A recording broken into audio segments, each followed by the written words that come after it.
Comment tu te vois marcher dans la vérité? Penses-tu que les autres sont meilleurs et avancent plus vite que toi? Ou penses-tu ne pas être de grande valeur pour les autres? Tu vois, dans la vie, certains peuvent marcher, alors que d'autres peuvent courir.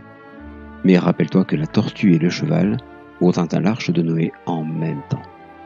Alors, quand bien même ton parcours peut être difficile et même très compliqué, en gardant la vision de Jéhovah sur ta personne, tu arriveras également à la meilleure destination qui soit. Pour t'en convaincre, souviens-toi de ceci. Quand Jacob regardait Joseph, il y voyait un bon fils, alors que ses 10 frères, eux, voyaient en lui un rêveur inutile.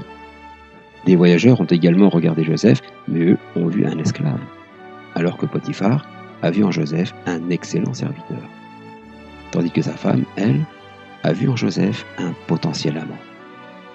Par la suite, ses codétenus ont aussi vu Joseph, mais comme un simple prisonnier. Tu vois, des dizaines de personnes ont côtoyé Joseph de près. Pourtant, pas un seul ne l'a vu de la même manière, et ont donc agi de façon différente avec lui.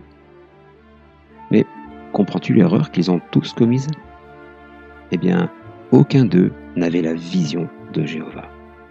Car en regardant également Joseph, Jéhovah a vu en lui un adorateur fidèle. Un adorateur fidèle qui deviendrait aussi Premier ministre de la puissante Égypte. Ne te décourage donc pas à cause de la vision déréglée des hommes.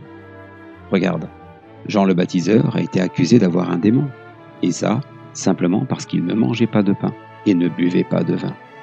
Alors que Jésus, lui, a été accusé de glouton et de buveur parce qu'il mangeait et buvait, pourtant modérément. Relève donc la tête, car la vision que Jéhovah porte à ton égard correspond exactement à ce qu'il voit au plus profond de toi. C'est pourquoi la Bible dit en 1 Samuel chapitre 16, le verset 7, « Un homme ne voit pas les choses comme Dieu les voit, car l'homme voit ce qui est visible, mais Jéhovah, lui, voit ce qu'il y a dans ton cœur. » Ne sous-estime donc pas, en pensant que tu corresponds à la vision que se font les autres sur toi. De même, ne sous-estime pas non plus la personne qui est à côté de toi, car tu ne sais pas ce que Jéhovah a vu en elle.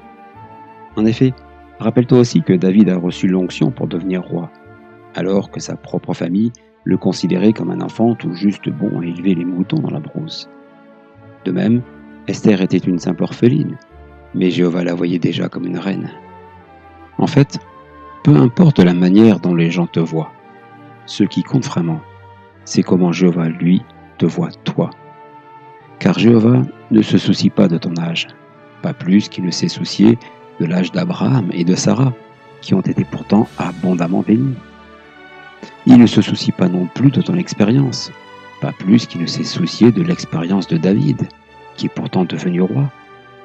Jéhovah ne se soucie pas davantage de ton passé, comme il ne s'est pas non plus soucié du passé de Paul, qui est devenu apôtre des nations. Que dire de ton apparence?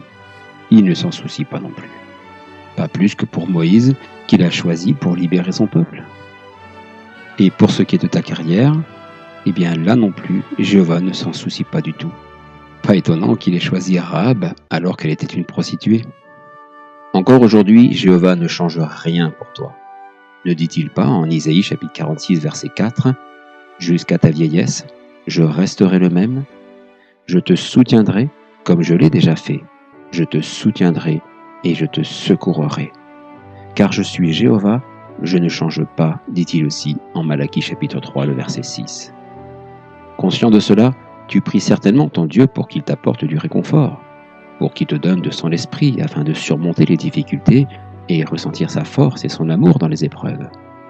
Eh bien, sache que Jéhovah t'écoute. Il écoute tes prières, car la Bible dit clairement en Psaume 65, verset 2, que Jéhovah écoute ta prière. Il l'entend, comme il a entendu Corneille, dont parle la Bible en Actes chapitre 10, verset 31, qui dit ceci, « Corneille, Dieu a entendu ta prière, et il garde en mémoire tes dons faits aux pauvres. » Alors tu peux être certain de ceci. Jéhovah écoute aussi tes prières. Il écoute personnellement tes prières, et ce, quelles que soient tes demandes, qui sont en accord avec sa volonté. De plus, si ton cœur te trouble à cause d'un péché, sache que Jéhovah n'a jamais trouvé un pécheur repentant impardonnable. Bien au contraire. On lit en Psaume 103, les versets 8 à 14, « Jéhovah est miséricordieux et compatissant. Il est lent à se mettre en colère et abondant en amour fidèle. Il ne fait pas de reproches constamment et ne garde pas de ressentiment pour toujours. Il n'agit pas avec toi selon tes péchés et ne te rend pas ce que tu mérites pour tes fautes. Car autant les cieux sont plus hauts que la terre, autant son amour fidèle envers ceux qui le craignent est immense. Autant le levant est loin du couchant, autant il éloigne de toi tes transgressions. Comme un père fait miséricorde à ses fils, Jéhovah fait miséricorde à ceux qui le craignent. Car il sait bien de quoi tu es formé. Il se souvient que tu es poussière.